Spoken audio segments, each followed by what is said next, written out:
Mr. Marcos, mas gustuhin ko pang tawagin si Pangulong Duterte na Pangulo kaysa iyo, hayop ka, bangag ka. Wala kang kwintang tao. Wala kang kwintang presidente sa Pilipinas.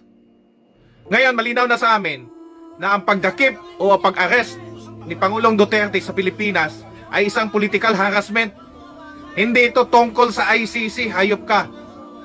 Ngayon, lumilitaw na sa mga galing ICC na ikaw mismo ang nag-hand over kay President Duterte, Mr. Marcos. Hayop kang panuway ka.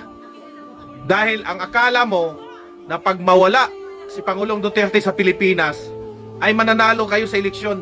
Hindi po. Tingnan mo. Tingnan mo ang mga, kung may social media kang hayop ka, tingnan mo ang sigaw ng taong bayan. Puro Duterte. Di ba? Kung pa sa'yo, mag-resign ka, hayop ka. Wala kang kwintang presidente.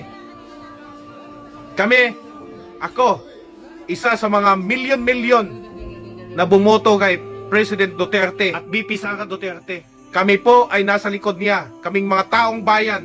Kung kailangan namin kaladkarin ka dyan sa Malacanang, gagawin namin yan sa takdang panahon. Hindi pa ngayon.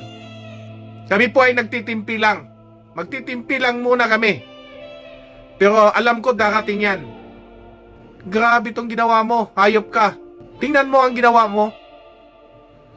Ginamit mo itong isang diwata para i-implement yung batas kuno. Ito naman pong si Diwata Torre, hayop kang, animal ka. Ang itim-itim mo, ang itim-itim ng budhi mo, hayop ka, pangit mo. Alam nyo, mananalo kayo sa eleksyon, Mr. President?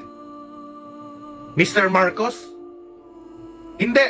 Lahat ng kalyado nyo, hindi mananalo, hayop ka. Mark my word.